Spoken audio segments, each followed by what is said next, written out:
Hoops through life. Hoops through life. Welcome to another episode of Hoops Through Life, a podcast where we discuss the women's basketball collegiate recruiting process and transition from high school to college.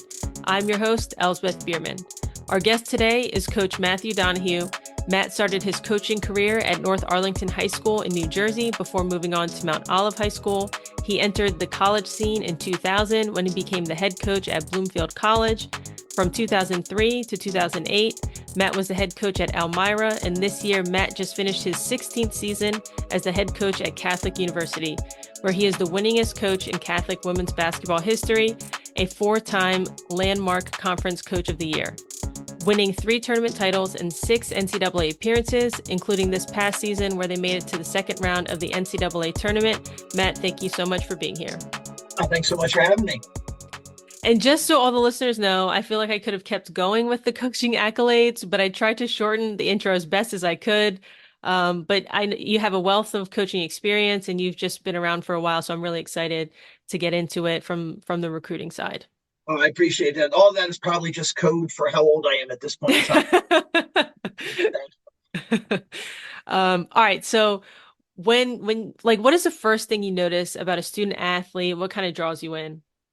The first thing that we look for is a genuine interest in our institution. Obviously there's so much going on with women's basketball in this day and age with AAU tournaments and in the recruiting scene. So for us, the great separator and what we want first and foremost is a real sincere interest in what we have to offer here at Catholic University.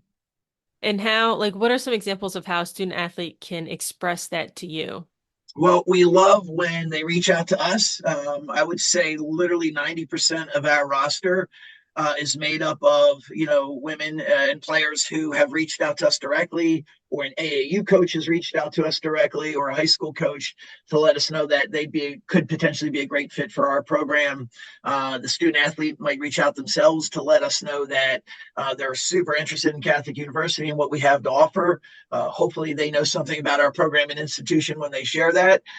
But that usually is how the process starts for us before we even, delve into their skills, their talent, their abilities, and their athletic fit with our program. Okay. Yeah. So I know a lot of the other coaches I've talked to, the percentage of who's reached out first and all of that expressed interest has been varied all the way from, I think somebody said at one point, 100% was them reaching out to a student athlete first but I think you're on the other end of 90% of those. And I looked on the roster before recording, and I think you have 16 or 17 people on the roster right now. So that is a large percentage of student athletes who feel like Catholic is the right fit for you. Would you say that is indicative of your philosophy on recruiting, or do you think it's a product of Catholic as a school and an institution? I think a little bit of both. I certainly know that, we've got a lot to offer academically. We're in a great location in Washington, D.C. Our networking opportunities for our student athletes are tremendous. But then as a coach, I know how challenging it is to navigate 4 years from a basketball perspective. So, when we go through the process, we always talk to our athletes with regard to taking basketball out of the equation. Too many things can happen, from injury to illness to other things just grabbing your attention and your excitement. So we want to make sure that when they're here, they feel great about being at Catholic University first and foremost. In the event that their career doesn't span 4 years. So I think there's definitely a balance between it's one part what Catholic has to offer and another part, what we're looking for from a philosophical standpoint. Mm-hmm. And I know you joked about you being older at the beginning of the podcast, but I was excited to ask you about the evolution of the recruiting process since your time being a college coach. Can you speak a little bit about that? How, I guess more specifically, how have things changed, but what kind of is still the same?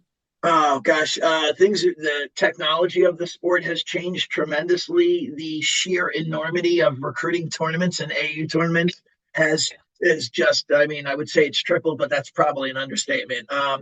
It seems like, we're talking to student athletes right now who, they just finished the high school season, or in some cases haven't finished, and AU tournaments have already started.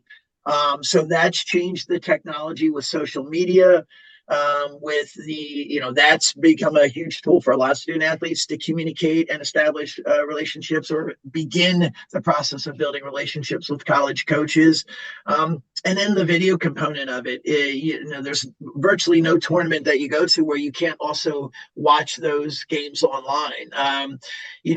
We've lost count the number of times that we've been at a tournament sitting up at Spooky Nook, or out in Louisville at the side of the KFC Center out there, and a student might reach out afterwards and say, "Oh, here's the tournament I was at, and we've missed them, but we can go back and actually watch games that they played in." So the technology piece has become huge for familiarizing ourselves with student athletes. But for me, a lot of it is still the communication. Direct communication is still the same. Student athletes reaching out to me, to my assistants, us communicating with them and reaching out to them. I still think there's something about a handwritten note, and certainly a personal email in this day and age, and talking on the phone and doing visits and things of that sort. So that hasn't changed a lot as we've grown as a program. We weren't always a program where 90% of our roster was comprised of people that reached out to us. We had to do a lot of work to build relationships with AU coaches and high school coaches, and had to have success with student athletes that we recruited. And to get to a point where, there's familiarity to what we were doing and who we were bringing in. Yeah, for sure. And yeah, I thought about that too when you said 90%, because I know you all have had a lot of success at Catholic. So I'm sure, and especially being in DC, I'm trying to think of other D3s that are actually in the area. But I feel like it could be a good fit for a lot of people, Yeah. like within kind of the tri-state area, of who might be looking at a D3 with this very specific type of academic profile. But yeah, so the social media piece has obviously just kind of exploded within Yeah. the past few years, or so would you say that there are certain platforms that you use more often for recruiting, or is it kind of just wherever you can find kids? It's whatever they share. I'm not someone who's going to scroll through Twitter or Instagram and find kids that way. But we're fairly active with trying to promote our program and talk about what our program's about through Instagram, through X. I think I said Twitter, but through Yeah. X. I'm still getting used to that. Uh, and so as student athletes follow us, and we'll take a look at, oh, who's following us. And to me, that's one way to begin expressing interest in our institution or in our program. And so we may give them a follow back. We may take a look through their social media. What video did they have uploaded? What information have they shared there? So those are the two that we rely on mostly. I think those are the two that have boomed the most with regard to student athletes introducing themselves and sharing their personality and their ability. Hmm. Are there any kind of red flags that you see on social media? Well, we've been fortunate to not see many, but who you follow, what you like, and if you pop up in a feed of something that you might have liked that maybe it doesn't say a lot about your character, that can be a red flag. Fortunately, I could easily count on one hand the number of times that's ever happened.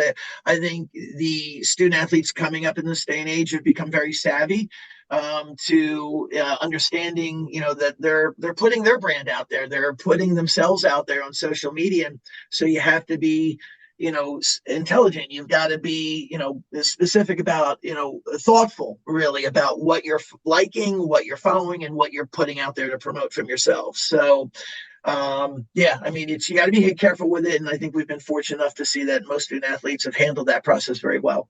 Yeah, I think so too. And just like kind of jump onto that point of the more prevalent it becomes, kind of the more education, or you can learn from other people's mistakes that you've heard of or whatever. So you are a little bit smarter about how you navigate the social media while also still showing your personality, because that is still a very important component we all just can't be robots, walking around. We love personality here, so I want to get to know you. I want to know what you're about. Our assistant coaches are the same way, and so we love when that personality comes through via social media, certainly in person. And it's just learning that once something's posted, it just, you can take it down, but it doesn't go away. I mean, it can be there and it follows you forever. So you have to be thoughtful about what you're putting out there as people are learning about you. And so before we started recording, we were talking about kind of even just timeline of this recording, and you made a comment where you kind of wanted to get it recording before kind of the recruiting season really took off. So can you talk a little bit about not necessarily the calendar year, but even at this point in time where you and your staff are putting the bulk of their energy in terms of recruiting?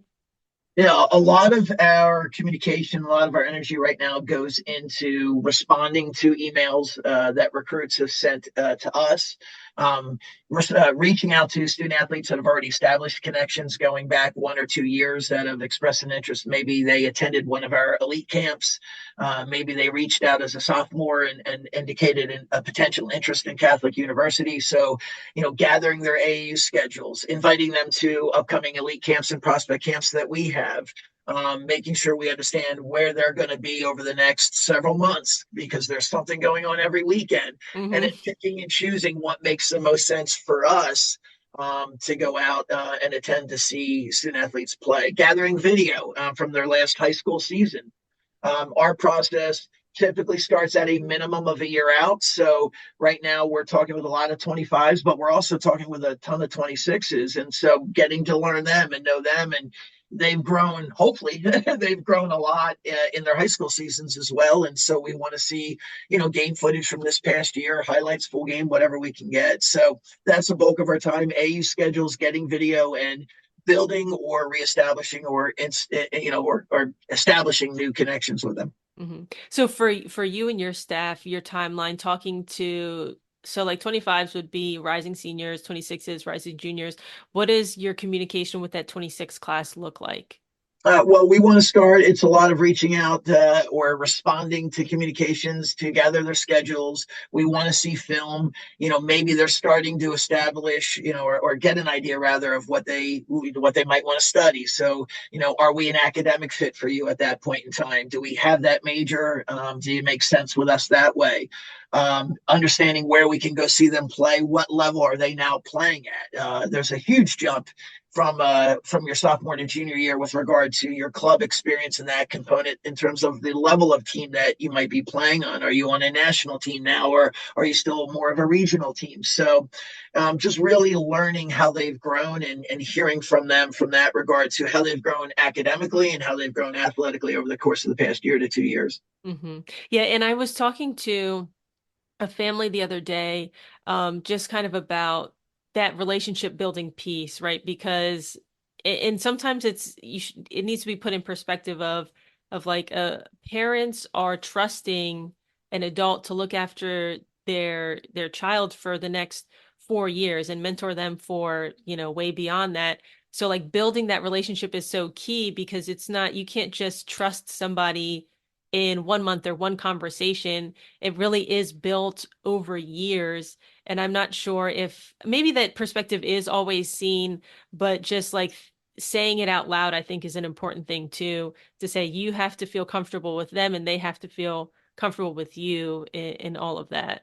Oh, 100%. It's hard, right? I mean, these athletes, they just get inundated through text and email and phone calls, and they get so much information and so many people reaching out to them.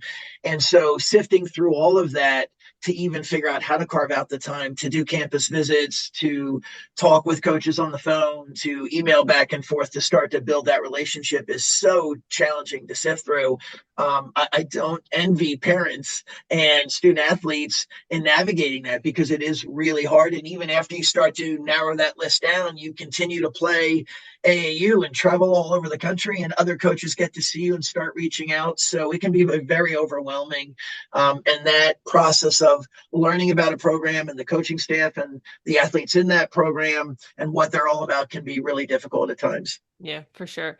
You mentioned that in going to recruiting events this summer, you have to figure out what makes sense for you and your staff. What are those criteria that you look for when thinking about going to a specific tournament?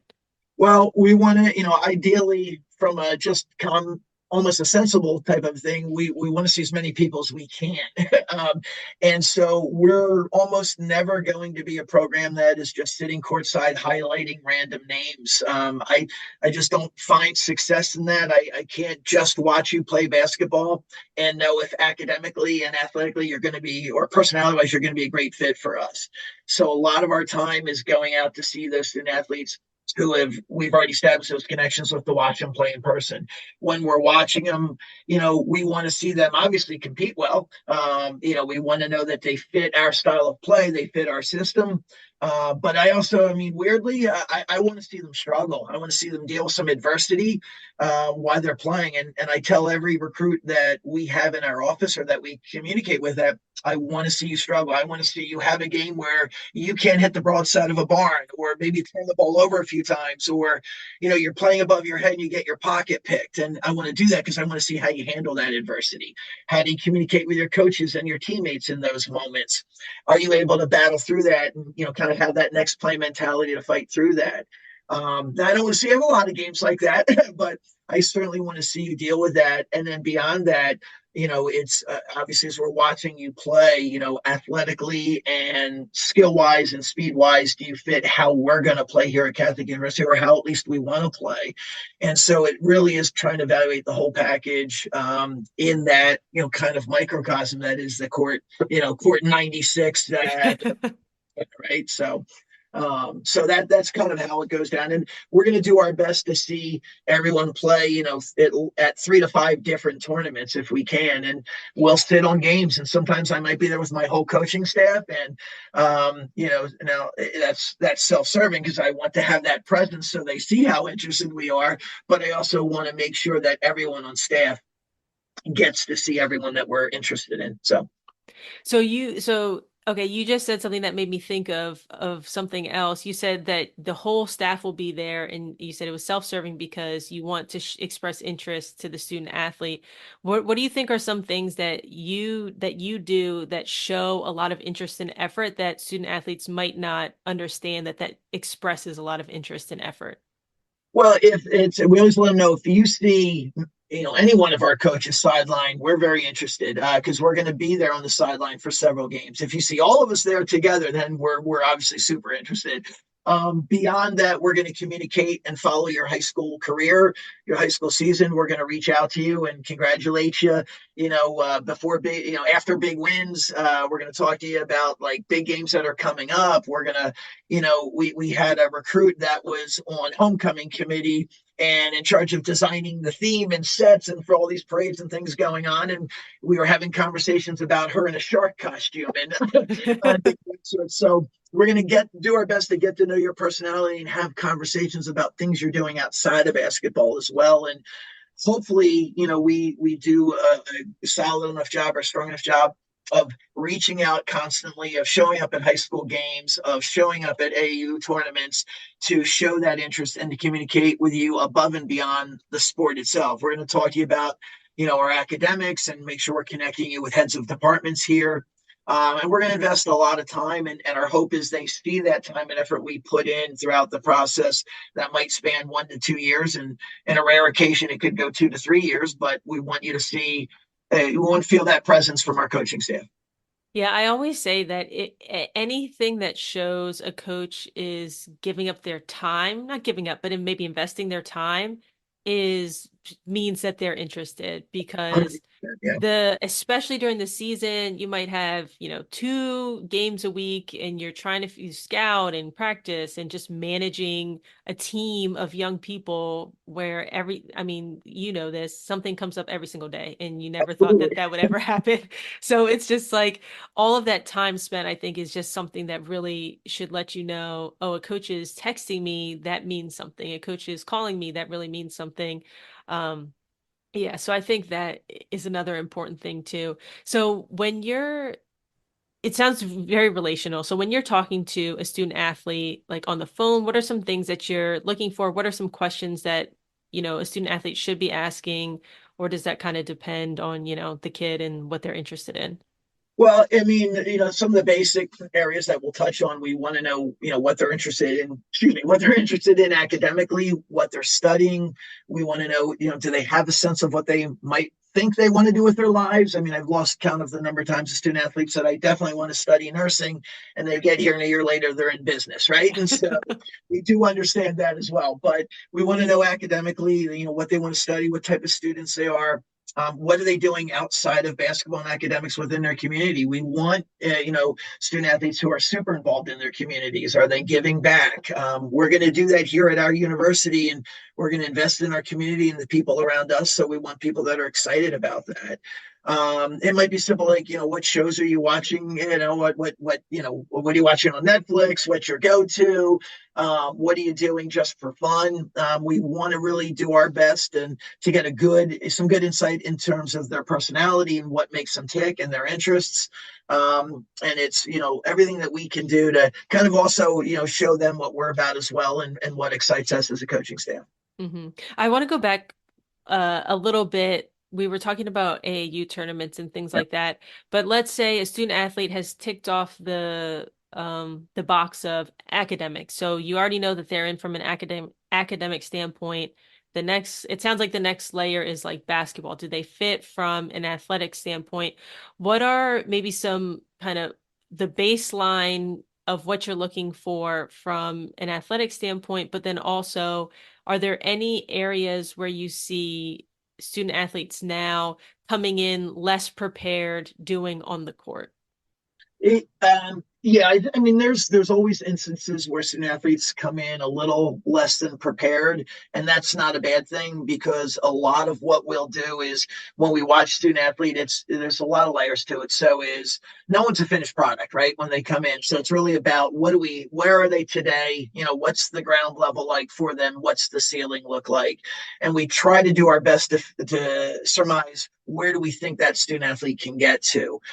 So maybe today they're a really strong defender. They're really good at getting to the rim, but they've got their 3-point range isn't quite where it needs to be. Well, okay, we're looking at their mechanics, looking at how they shoot the ball, how quick their release is. Is this something that we can develop?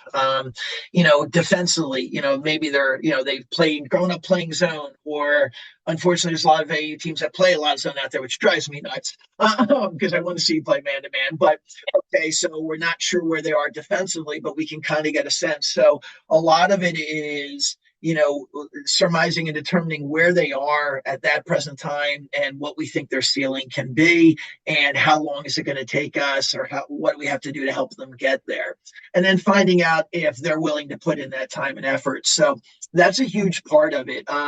When we go through the process with them as a team ourselves, we're very up tempo. We're a pretty aggressive defensive team.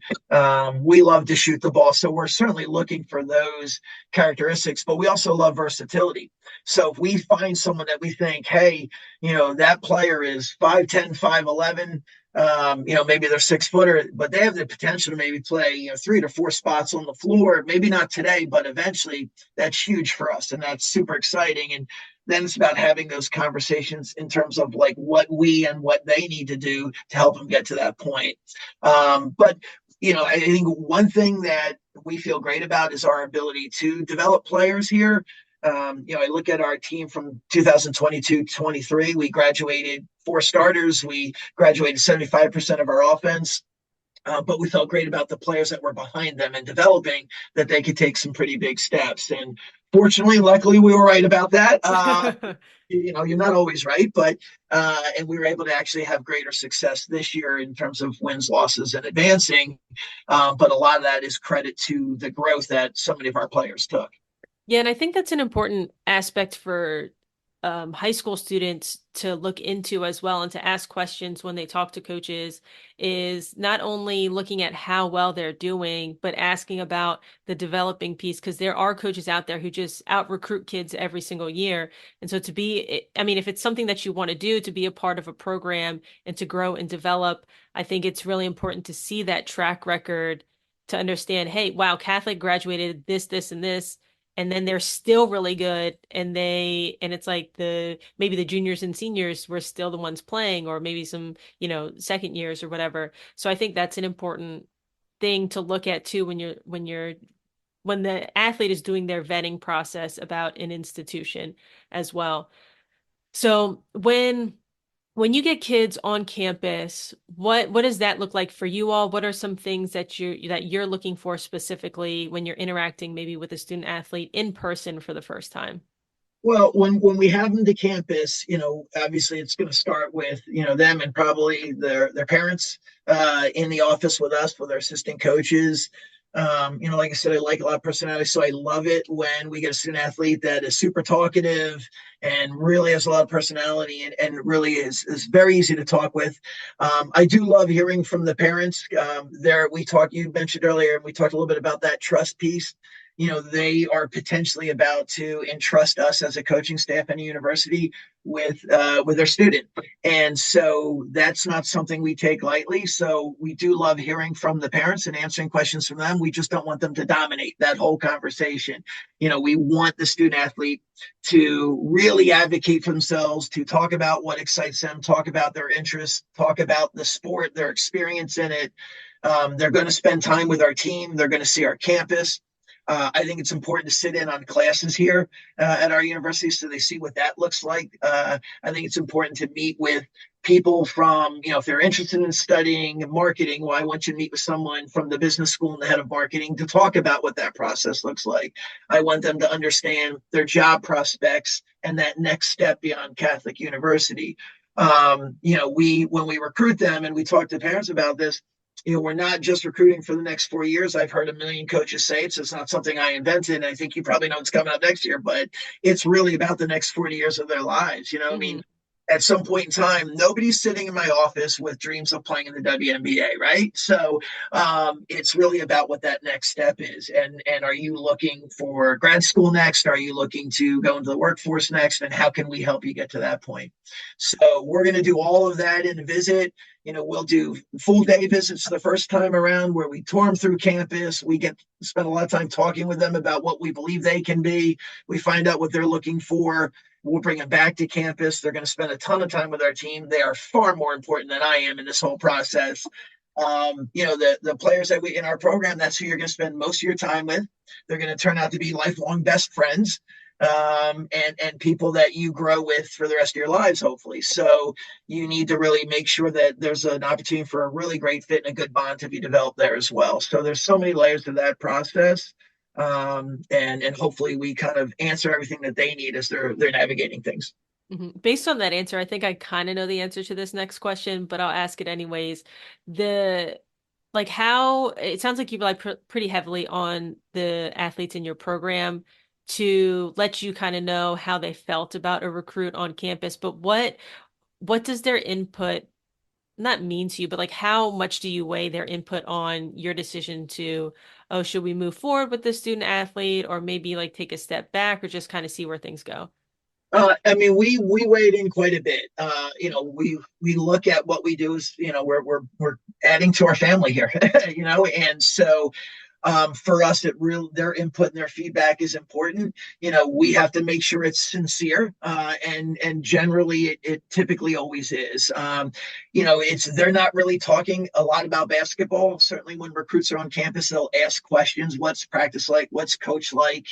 That can be a loaded answer in and of itself. And so we want them asking our players.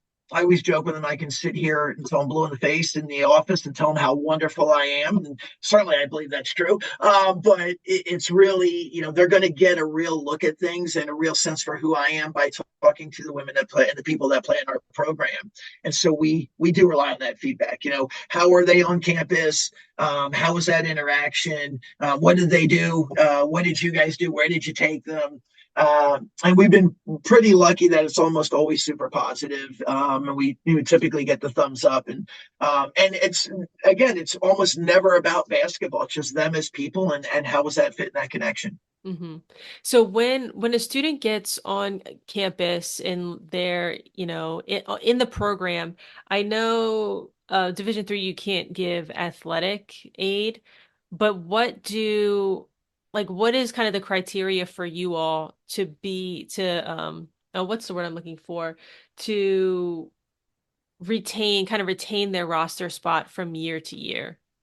Well, when we recruit someone, and I mean, you touched on the size of our roster. Our roster has been 16 to 20 pretty much every year I've been here. And we do consider ourselves a partner with our admission office in terms of working together to make sure that we're bringing people to Catholic University that really want to be here at Catholic University. So that's always part of the equation for us. But when we recruit a student athlete to come here, I'm not always right on my assessment of what they're going to be, but I've made a commitment to that student athlete. So their roster spot, if we guarantee it to them in the recruiting process, then they're going to have that spot as long as they uphold their end of the bargain. They're going to have that roster spot for 4 years, and their end of the bargain is doing great in the classroom, doing well in the classroom, succeeding there, being involved in our community, being a strong member of our program, meaning they compete every day. They're a supportive teammate. They're good to the people in our program. And I do realize that, we might see someone in the recruiting process and we might have this vision for what they can be. And unfortunately for, a whole myriad of factors, they might not get to that point, but there's still a million ways to be a great, impactful member of our program beyond the court. So we do explain that to our recruits when they come in, and we talk with them about it. But if someone comes in and they're not what I think they're going to be, we're not casting them to the side. We're going to work with them to try and help them grow their role, but we're also going to help them find other ways to be impactful within our program. Yeah, for sure. And I know, oh, I lost my train of thought. Oh, yeah. So the I know a lot of high school athletes, or maybe not a lot, but some are concerned about what if I get injured? Like you said, from the very beginning of taking the university at regardless of basketball. But I know they get concerned, of what happens if I get hurt? Are they still going to want me on the team? What's that going to look like? So I do always encourage them to ask that question to a coaching staff. And it sounds like and correct me if I'm wrong, but your viewpoint on it is I've told you you're a part of this program. Even if you get injured, we're still going to try to figure out a way for you to either come back from that injury or maybe shift your role to another part of the program. Is that correct, or am I kind of off base there? Oh, you're right on the money with that. If a student athlete walks away or isn't a part of our program because of injury, it's always their decision. And I get that. When you come in, I think every college coach can say this. The players in their program were, one of the top three players in their high school team, maybe one of the top players in their AU team. So when you come into college, and you're used to being, the top dog, so to speak, and it doesn't pan that out that way either because you weren't able to get to where we all believe you can get, or maybe injuries zapped you of those opportunities. We're going to happily keep you in our program. We're going to hopefully help you work back from that injury. And if you're not able to come back from that injury, we're going to create a role for you if you want that from us. And it's almost always a student athlete's decision because I do get it. It's hard when you've played and it's such a part of the fabric of who you are. And now you can't do it anymore because you've had too many knee injuries or, too many upper body injuries or whatever the case may be. It can be hard to be that vocal, supportive, almost cheerleader like mentor, so to speak. That's a hard role to fill, and not everybody's capable of doing it. So we respect and appreciate that, but we're also going to do all we can to keep that person as part of our program. Mm-hmm. Yeah, and I will go forever saying that person that you just described is has the same importance as any other person on the team. But I agree, that's a hard role to be in if you want something else. But all right, let's shift towards like the transition into college. So, I know that transition piece from going from high school to college, living at your parents' house to not living with them anymore can be it can be stressful and all of those things. What are some proactive strategies that you can recommend every incoming first year do to excel, academically and athletically? Well, the first thing we talk about, and this is probably nothing new, and I'm sure you've experienced it, it's the time management piece. For the first time in your life, you're probably completely self-sufficient and on your own, right? Hopefully, you're somewhat self-sufficient. So my wife and I, we have a 22-year-old who's a senior here who still calls home to ask how to do laundry from time to time. So, but it's you're so used to high school. Maybe your high school your school day starts at 8 a.m. and then you go to school from 8 a.m. to 2 p.m. and then you have practice at 3 p.m. and then you get home and you have dinner and you do your homework. Maybe that's your day, and then you get to the college level and you've got a class at 2 p.m. and nothing before that. Or your professor says you have this assignment due in 3 months, and then maybe you don't hear a lot about it again after that. You've got to stay on top of that.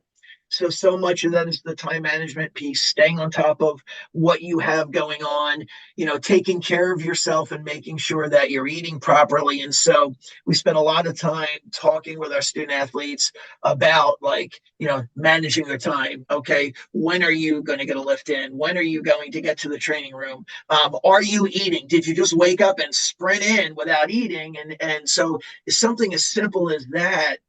They have to be talked through and coached through, and things they didn't have to think about. Having a meal before you run over to practice on a Saturday morning, and making sure you have something in your system. Making sure we'll sit with them in what we call academic planning sessions and take a look at the syllabi for their different courses to make sure they're on top of their long range assignments and things of that sort. And I think we have a really good system of checks and balances here to help them through that. But that is the biggest piece. It's easy to have that out of sight, out of mind mentality, and so that's the biggest part of, I think, what we do behind the scenes. And we meet with them regularly when we're in season to kind of have those conversations, and that's most of the talk. Is how are things going in your classes? Are you eating enough? How are things in the dining halls? How are things going with your roommates, and all those things to make sure that they feel good about all aspects of life and they're not easily getting overwhelmed. Yeah, into the time management piece, I know a coach that I know, what he would do is he would have all the kids at the beginning of the year, if they would say, well, coach, I don't have time to do this, I don't have time to do that.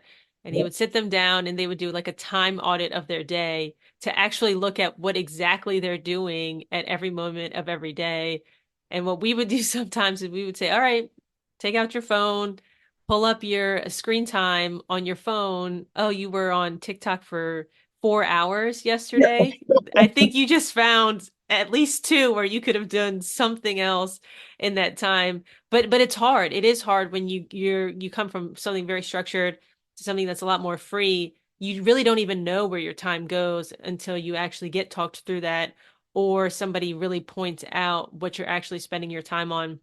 So I think that, yeah, that's an excellent thing that you all do. And I think a lot of coaches do something very similar to that to make sure that their student athletes are really staying on top of everything they need to just off the court. Because that first semester, they're at school alone for, a little bit of time without practice at the Division III level. Without practice, you probably have like maybe some strength and conditioning workouts, but it's not like it will be during season. 100%. So yeah. So what about so that was like the academic side. What about on the athletic side? What's something that they might be able to do in that first summer to really prepare them for what's to come athletically? Well, we always talk to them about they have to work out. First time in their lives that they're not going from high school to AAU and then playing AAU. You think about it, so many of them start playing AAU around 10, 11, 12, 13 at the latest. It's crazy to think how much earlier they start playing. And so, when your high school career wraps up, and typically that could be February at the earliest, March at the latest. Now you're so used to jumping right into AAU, so there's no time for your, body to, get out of shape a lot of times. But when you're a senior, and that's it, it's very easy to say, okay, I don't have AAU. I'm not playing another sport with my high school. I actually love dual sport athletes and even athletes that play, three sports in total in their high school career, because you're just constantly doing something. I think it's healthy mentally as well. But we talked to them about making sure they're working out so they hit the ground running, because it's so easy to just live the dream and vacation and not do a whole lot of anything. And then when you do that, you get to campus and you're not ready for what you're about to go through from a strength and conditioning piece and from an athletic piece and fitness piece through the basketball component of things. Mm-hmm. So do you all have like a workout packet that you all give the incoming first years? Well, we have one that they're welcome to that we'll share with them. So many of, this is another thing you talked about. I can't believe I didn't think about this earlier. It seems like everyone has someone to train with, and they've got trainers and programs, and they can go back to this person and that person to work with. So, we always tell them that we'll provide you some resources and you don't have to use our resources. We just want to know, we're hoping you're doing something just so that you don't run the risk of getting hurt when you get to campus. It's a hope for us, Yeah. can't monitor it and we don't. And there's that level of trust. And we do try to really impress upon them that you have to maximize the resources you have so that when you get to campus, you're ready to go. But we do have a workout plan, like I think so many other programs do, that they're welcome to, that they can utilize. And a lot of our student athletes will say, hey, I have this trainer I've been going to for years. Is it okay if I keep working with that trainer? Absolutely. I had, someone that said, I'm working with Orange Theory Fitness and I teach a cycling class. Is it okay? Yeah, go do that. You're going to need another fitness for that. So we just want to know that you're doing something so that your body doesn't break down on you when you get to campus, because, maybe you just enjoyed that post basketball life more than you probably should have after you finished your senior year. Right. And I know a lot of times what high school is fun, but I know a lot of times athletes are like they're doing it for something else, but it's like the college stage is something that's completely different. So I mean, I think it's okay to take maybe, a couple weeks off, but then it's really like gearing up for not what you're supposed to be doing, but like what you said you've wanted maybe since you were 10, 11, 12 to play at the next level in college. So yeah, it's definitely important to do something. And there's so many summer leagues out there now that you can play in with other college players, ones Absolutely. that are not first years, but maybe, second, third, fourth.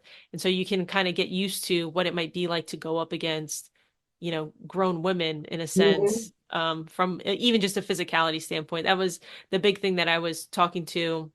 The last person I interviewed was just like the physicality piece of how Yeah. different that is, not just skills, but just your body is just so different, 18 to 22, 21, 22. Well, and with the COVID piece in that as well, in the transfer portal, you might be going up against someone that is 22, 23, 24, and, without exaggeration. And that's a person with a lot of physical maturity. And so doing what you can to prepare yourself for what, as you said, what you say you want out of all this is important. I do think the downtime is important. We do that with our own athletes here. And, we wrapped up and when we got knocked out of the national tournament, and I literally said to him, I don't want to see you for a few weeks. Let yourself decompress, let your body heal. I don't want to even see you in the gym or in the building. Like, go be a student, go see your family, go relax. I don't want you burning out and you need that downtime. For sure. And I think, yeah, I like what you said about liking multiple sport athletes, because I also think that's important from a physicality standpoint of not just like grinding on the same muscles and all the time. I think, in my opinion, that's where a lot of injuries come from, is just like that overuse piece of and not really getting that rest time. So Oh, I I think, yeah, I think that was a good point. thanks. All right. So there was one other thing I was going to ask, and you said something. Maybe the transfer portal. Does that affect you all very much? It does to a degree. I'm not someone who's going to surf the transfer portal to go find that student athlete. But when we invest so much time into getting to know our recruits, as I mentioned earlier, and that might be a year or 2 years, in some cases 3 years, that we know that when they make a decision, they've put a ton of time and effort into it.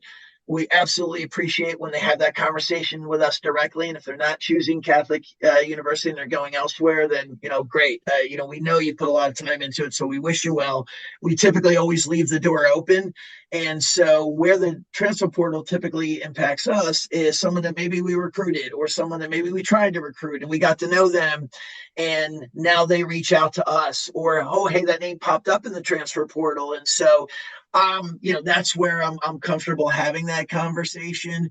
Again, I'm just not really comfortable saying, hey, Sally Smith is about to leave, institution X, and I'm going to go after that person if I don't know a lot about them. And so it impacts us in the way that, a lot of times it's someone that we're familiar with or someone that maybe we recruited and started establishing a relationship with, and now they're in the portal. And so we're comfortable reaching out to them and seeing if maybe they do have an interest to, continue their career with us. Yeah, that makes sense. And so it sounds like you have a lot of student athletes reaching out to you and your staff. How can somebody kind of cut through that noise and get your get your attention when they're reaching out to you for the first time?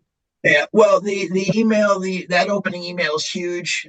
So a lot of that happens, and because that could be an AU coach reaching out directly, sometimes, or a high school coach. Sometimes it's the player emails us directly, and then a coach follows up with a communication as well. But in that initial email, I love it when there's some video attached, when they talk about their academics. Maybe they share a transcript from their high school, so we can see what kind of student they are.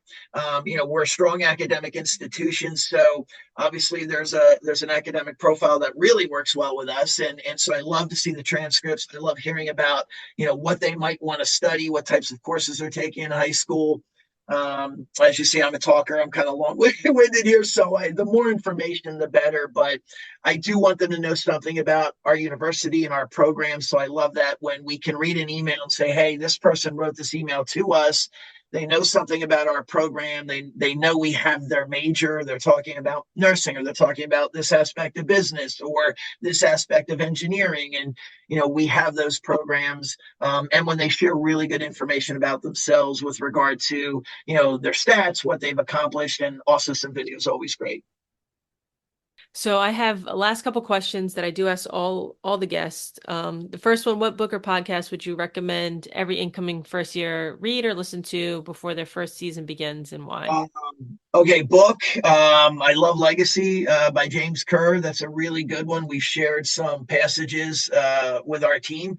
Through the years, we'll pull chapters out and share passages there. I think that's a great one. Big fan of Chop Wood, Carry Water. That's another great one. We actually, did players of the game after each game where one player got the axe, one player got the bucket. It wasn't a real axe, don't worry. And it's something that our team bought into and understood the importance and symbolism of those two things. So those are good. Podcast, I've had an opportunity to listen to a number of the guests you've had on. I would absolutely recommend your podcast to anyone serious about playing college basketball. There's been so many of the guests that you've had on that I think I've learned some things from them as well. So I think this is a great listen and resource for anyone that's really pursuing a career in college basketball. Yeah, I really appreciate that. And also the two books you mentioned have also been mentioned by other coaches on this podcast. So that's pretty cool too. All right. So what is something about the recruiting process or transition to college that you believe that other coaches might disagree with? Well, I mentioned it earlier. I want to see you struggle. I want to see how you handle adversity. So much of our recruiting, it's so easy to be a great teammate when every shot's going in, when you're just excelling in all capacities on the court. It's really challenging to be that same level, positive, energetic, charismatic leader when things are going against you. So, in the recruiting process, I definitely want to see a couple of games where you have to navigate struggle and you've got to work through it. And I want to see how you handle that adversity and how you communicate with your coaches and your teammates. And are you able to, if you're a great shooter and that ball's not going in, are you able to hang your hat on defending and rebounding and other aspects of the game? So that, to me, and how you handle that adversity and struggle, because you're going to face it. You're going to see it at the next level.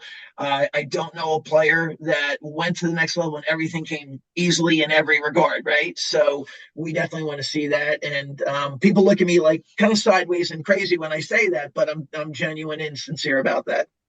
Yeah, because, and I also tell this to students too, is when you go to a practice, make sure you see how the coach interacts with what you perceive as their least favorite player or somebody who makes a mistake, because at some point in time, that is going to be you.